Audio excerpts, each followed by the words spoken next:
I could just think if I was a kid and I hit Tim McGraw up, when I was a kid, and he would have went hunting with me, that'd been the coolest thing in the world. So, I just try to show people I'm still just a regular person, and yeah, let's go hunting. Ever since you got your ACM nomination last year, any other good news happen when you're in the sauna? You know what? That's probably the last bit of good news I got in the sauna. Now, I've not got any bad news in the sauna either, so that's a plus. But yeah, man, getting an ACM nomination is pretty sweet. And like I said, I just finished a workout. I was sitting in the sauna, I was relaxing, and then got that phone call, which is pretty cool. How often you crank that up to when you're in there? So that one will only go to 140 degrees. Infrared sauna.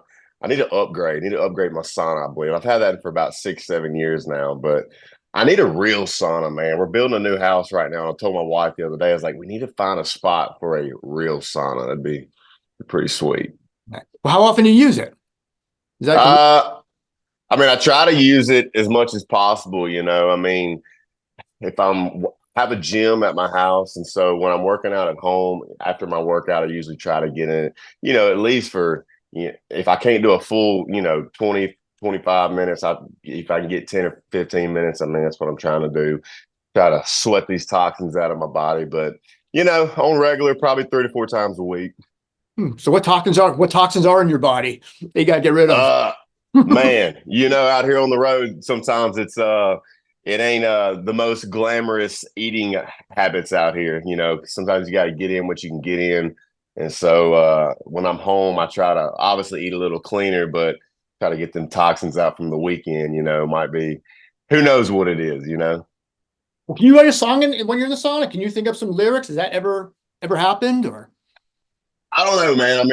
It could happen after probably the first 5 or 6 minutes of me being in there. But after that, when I start getting hot like that, I don't know. I can't really think that well. I'm just kind of like, all right, I'm focused. I'm in this thing. Let's get this thing done and get out of here, But I've never wrote a song in the sauna. Maybe I should try it. Now, do you have a cold plunge as well, or? I do have a cold plunge. I'm not that up to speed and up to date on my research with cold plunges. A few weeks ago, I was like, you know what? I'm going to go get me a cold plunge. I got a cheap one to see, just if I could handle it first. And I got it way too cold the first time. Way too cold. Like, shouldn't have done it. But I will say, I felt amazing after I finally chilled out. And so the second, I've done it 3 or 4 times now, and not as cold as the first time. And it's really cool, man. I feel like a different person when I get out of that. What's the max time you've gotten so far? The max time I've gone 10 minutes. Like I said, and that was not when it was very cold. Like I said, I have to do more research on my cold plunge because the first time I done it, way too cold. And I got out and I started researching. It's like, okay, I need to keep this thing a little bit warmer. And see what we can do from there. Where do you get most fatigued from when you need a sauna, you need a cold plunge? Is it the touring? Is it the concert? Is it training? Is it building your farm? Is it anything? Man, it's a mixture of it all. People think the road life's pretty easy, like, oh, you just hop on your bus and chill out all weekend. But there's a lot going on. There's a lot going on mentally, up in your head.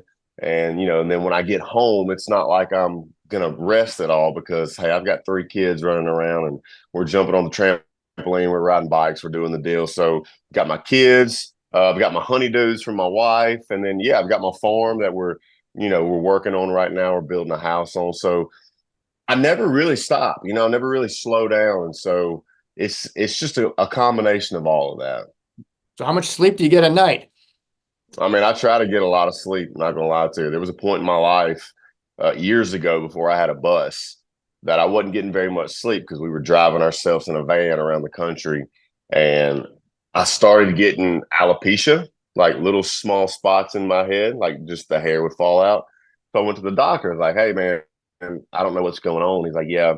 He asked me, so how much sleep are you getting? And I told him what was going on. He says, man, you got to get 8 hours of sleep. And he put some shots in it. Never had it since. Like it's all healed. Everything was good. But so since then, I try to get 7 to 8 hours of sleep a night. Now, it don't always happen, obviously, but I like my sleep. Well, how much sleep were you getting back then that would cause that? So, I mean, it would vary. I mean, some nights maybe get no sleep, So we'd play a show somewhere and may not get the van loaded up till midnight or 1 o'clock. And then me and the band, we would hit the road, maybe drive 2 or 3 hours, find a hotel, sleep for maybe 2 or 3 hours, get back in the van, keep driving to the next city. So there was times I'd get 2 or 3 hours of sleep. There was times I'd get 6, 7 hours of sleep, and then times you'd get no sleep. So but it was constant. It was all the time something different. So my body was just like, man, what is going on? Well, what's the first day of touring like when you're on that tour? Is it fun on day one, or is it nerve-wracking? Is it what I got to pack? What's in here? Did I forget something? What's that Yeah, like? I mean, it can be a little bit of both. I mean, I've done this long enough now to where, you know, I try not to overthink things too much because you can and you can work yourself up and get nervous about stuff. But man, I got a good crew around me and they take care of things. But it's really just it's a ready to get the show going kind of feeling. Like, all right, first day of tour, we're ready for the night. You hope everything goes just how it's planned to go. A lot of times it don't. And I've like I said, done it long enough now to know that, and it just is what it is, and we just roll with the punches. Well, since you have that already down pat, I mean, do you know what you're doing when you get into every city? Like when you get into Mississippi, you get in Alabama, do you already know I'm going to go here for dinner, or I'm going to go here and go fishing? You already have that already set up and planned out, or? Some places, there's some places we go where we know, hey, yeah, we're gonna go fishing, or we're gonna go check this restaurant out, or we got buddies or family in that town that's already hit us up and want to take us somewhere. But a lot of the times we're just rolling in and just seeing what happens. There may be some days where we never leave the venue. It may not be that much going on outside of the venue. And there's some days where we might be in a major city somewhere where, man, there's so much to do. So it just depends and varies on where we're at. Or any cities you look forward to going to, or? Oh, I mean, a lot of cities. I love New York City. I love, New Orleans. I love going out west. I mean, I love everywhere. I mean, that's what I do. I travel for a living, so you kind of have to love everywhere. But usually, if there's a major city, there's a lot going on. Now, we play a lot of places that are small towns, where there's not a lot going on. And that's when it's like it's cool to see the town, but there's not really much to do. Now, is there one activity that you look forward to doing, or is fishing like something that you would try to get in Yes, if you have I'm time? a yeah, I'm a big hunter, man. I love deer hunting. I grew up duck hunting. Been out west elk hunting and mule deer hunting a few times. Turkey hunting. I don't know, man. I love it. And when the season's in, that does happen to where, depending on where I'm at in the country, either I got buddies out that way or family out that way. There's been times it's been a random fan hit me up and say, "Hey, let's go hunting," and I'll do my research on them before I do it, but I'll go. Like it's just I love the outdoors. They always turn out good. Those random strangers that hit you up. Yeah, I mean everything's turned out fine so far. Like I said, we do our research on to make sure there's no crazies or anything, but um it's kind of cool. It's a cool thing I think to do. I mean, because it's a fan. They like your music and they know you like hunting and they hit you up and then you do the deal. It's like, man, I could just think if I was a kid and I hit Tim McGraw up, when I was a kid, and he would have went hunting with me. That'd been the coolest thing in the world. So, I just try to show people I'm still just a regular person, and I mean, yeah, let's go hunting. How does the road mess with your routine as far as Um, training, just food, like you said before, like 'cause you're trying to get whatever you can get in. yeah, I mean, at this point, man, it just is my routine. You know what I mean? So that is the routine. So it is what I am and who I am. So, I said earlier on, I try to eat as clean as possible. It's just really hard out here on the road at times. Like right now, we're on tour with Cole Swindell, so there's catering every day, so you can eat really good.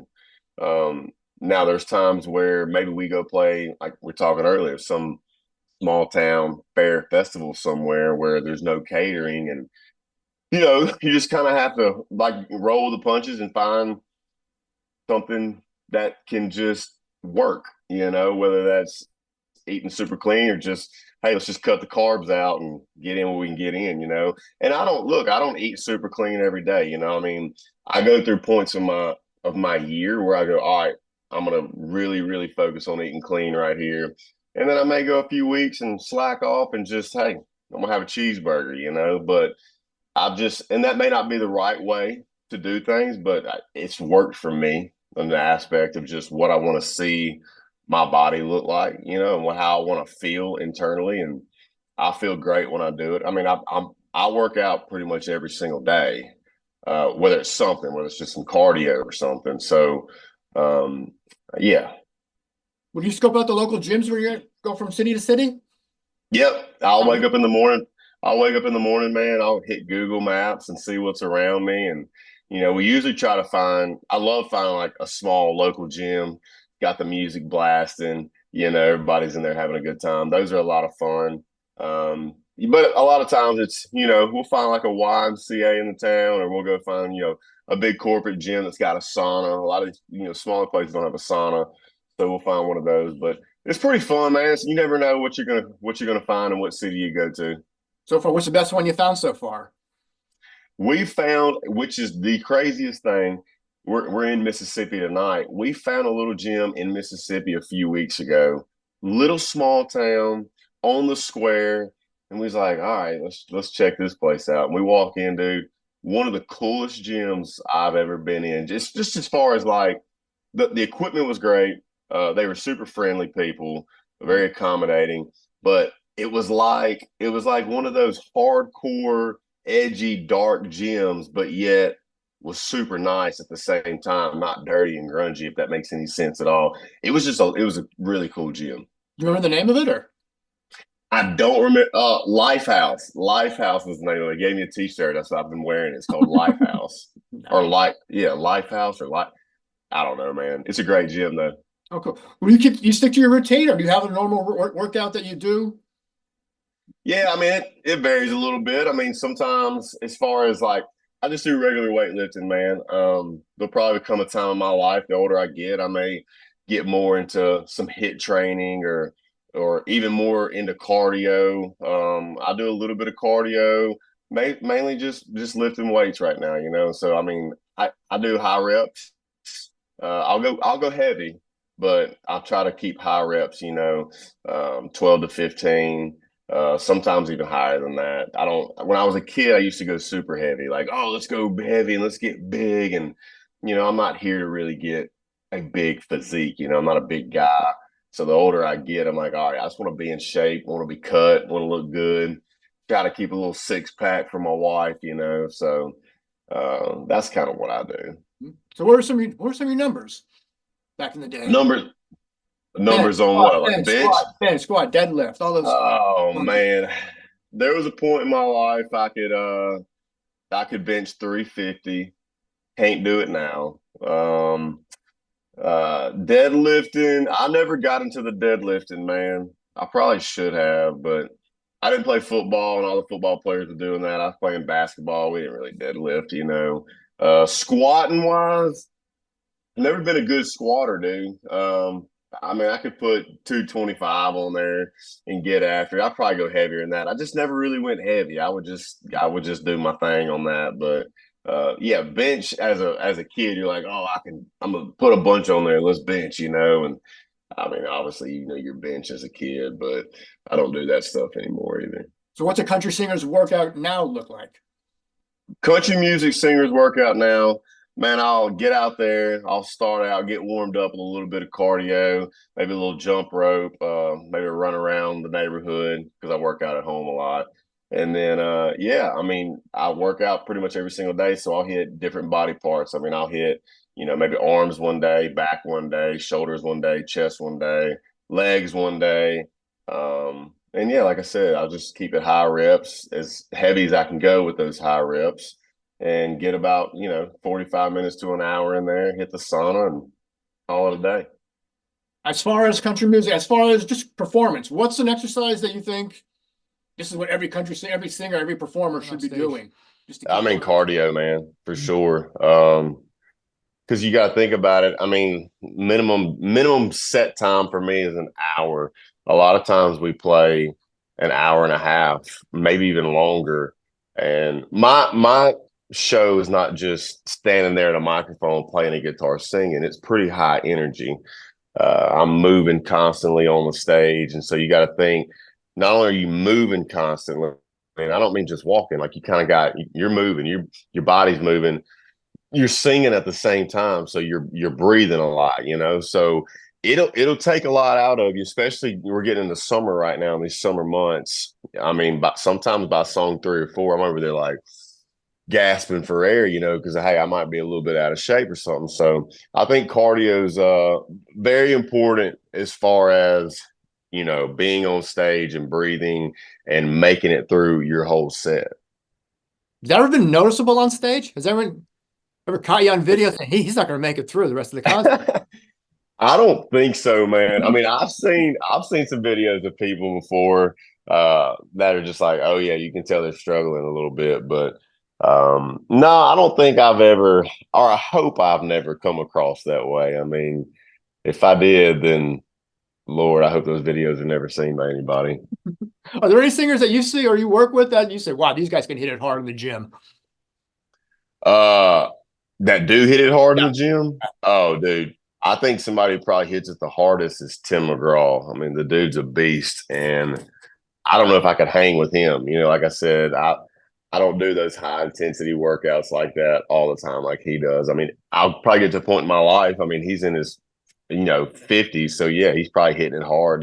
But Tim McGraw, dude, he hits it pretty hard, dude. I mean, he's probably the hardest hitter out there. So what do you have at your home gym? What's that look like? Man, it's just I've got all my dumbbells, which is I have 5 pounds all the way to 100-pound dumbbells. Got a big mirror over the wall. Got my bench. I've got a cable machine for all my flies. It's also a built-in Smith machine, which is great. And then yeah, other than that, just like some kettlebells, some weighted balls, and then my sauna. I need to add to it. I want a stair climber, like really. That's some good cardio right there. Not at all. I also want to get back. You live in Nashville, right? I do. Okay, and that's where I guess most of the singers live there. Or I mean, Yeah, I would say most country music singers live there. Now you got some guys, some bigger artists who have lived there and moved back to their hometown and can still do it that way. But for the most part, we all live in Nashville. you guys have like I don't want to say a brotherhood, but like a fraternity almost, where you can go maybe over to Jake Owens and maybe, hey, you mind if I drop a line into your lake? Or can he vice versa? Can he say, hey, I just got a 12 point. Do you have any room in your freezer? You guys like have that type of relationship, or is it all? Yeah. I mean, there's certain artists in town who everybody's closer to than others, obviously. And yeah, you can do that kind of stuff. Like if I wanted to go fishing over at Luke Bryan's, I can go fishing over there right now, and do the deal. So now I will say it's very rare that all of us as artists are in town at the same time. I mean, we're all over the place playing shows across the country. So, we don't obviously get to see each other too much. There's certain times of the year that we do, and it's a lot of fun. But yeah. Now, do you normally eat what you hunt? Oh, 100%. Absolutely. Yeah. I mean, obviously I grew up and I love hunting, love being in the outdoors, but yeah, that's part of it, man. I mean, white-tailed deer, turkey, duck. That's some of the best, I mean, in my opinion, some of the best eating you can get. Like how long would a deer last you? Uh, a deer would probably last you a couple of years in the freezer. So what is your You know. specialty then? Like if you were having a barbecue over, what is your gonna be your main dish? Yeah, so with white-tailed deer, there's a couple of ways I like it. There's a more healthier way and there's a more non-healthier way. So the healthier way is taking the back strap, marinating it, laying it across the grill, doing the deal. It's really good. And then there's also the fried way, which is basically your back strap, but instead of a whole back strap, they cut it in slices like little small tenderloin steaks. And you salt and pepper them, lay it in the flour, or maybe lay it in an egg first and then lay it in the flour and batter it up really good and then fry it on each side. It's hard to beat that right there. Ooh. Hard to beat that. How often you get to do that?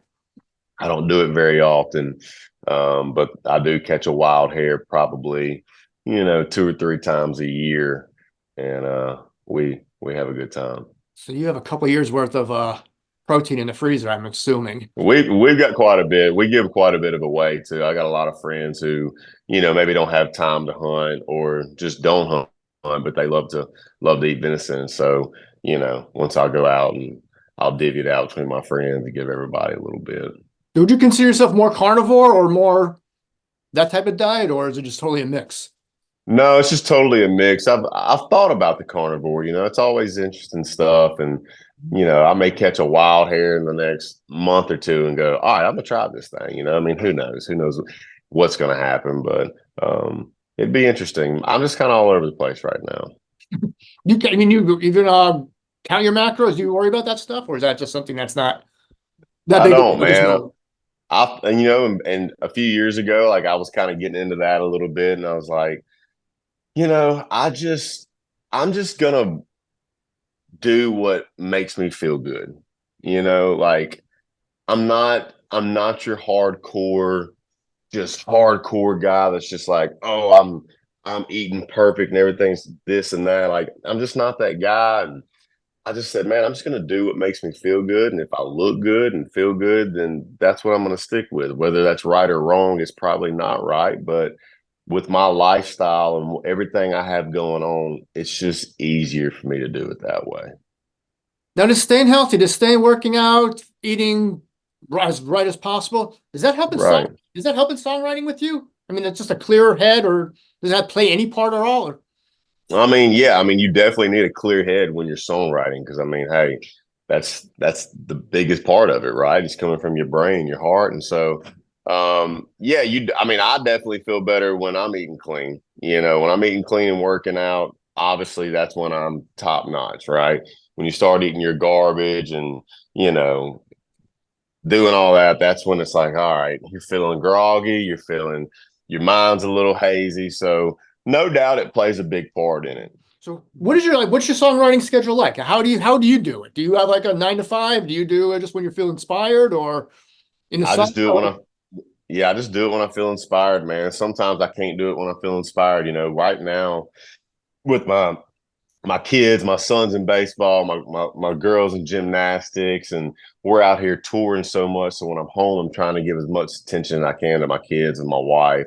And so it's really hard to go, all right, I'm gonna get off the road and I'm gonna go spend the day writing a song. It's hard to do that right here and right now in the moment. Now I'll do it. A lot of times, like my kids are in school. Obviously, they're out for the summer right now, but when they're in school, I'll maybe try to schedule a write when I'm inspired to write something, at like 10 o'clock in the morning and say, all right, guys, I got to be out of here by 2 o'clock. I got to be out. My kids are going to be out of school at 3. So I make sure I'm home for them when they get out of school. I've asked this question a lot. How do you know when a song is done? Like, how do you know this is perfect? It's ready to go, ready to record, and not go back the day later and say, you know what, maybe change this line, or even hear it on the radio a year later. Like, if I only changed that line, it would have been so much better. Like, when do you know just to shut it down? Yeah, I mean, that's a great question, dude. I would say your brain's always going. You're always thinking about it. There's times where, man, I've thought about stuff. And a lot of times you can overthink stuff too. It's like, am I overthinking this or is it done? Right. But I'll tell you when it's done is when that song is sent to the guy that mixes it and masters it for your album or for radio. Once that happens, it's over with. You're not going back and changing anything. But there's sometimes we'll write a song and go, let's just get away from it for a couple weeks and come back to it. There's times where I write a song and for the next week or two or month, I may be changing little small things here and there. So the most generic way I guess I can say this is just when you know it's done, you know it's done. You just feel that great about it. Like, man, we have something here. Is there one song that comes to mind that you just put it down and say, we're done, get it off? Yeah. So my last number one was a song called Can't Have Mine.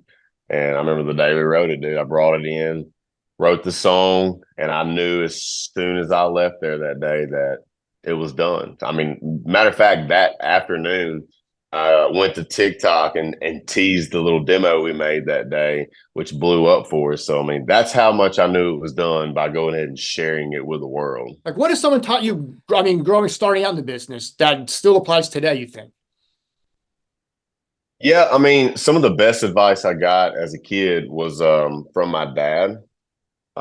He told me that it's not an overnight success, right? Like music business is not an overnight success. And I guess that's really any business, you know, anything you get into. Can it be? Yeah, it can be, but it's most of the time it's not going to be.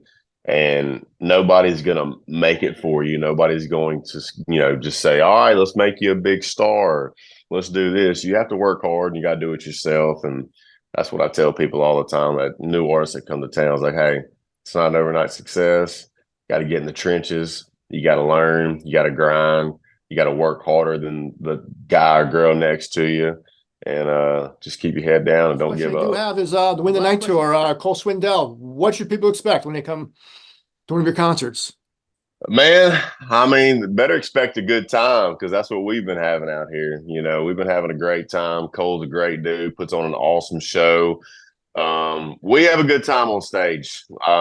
It's a high energy show. There's a lot going on. I love interacting with the crowd. So people would have a good night.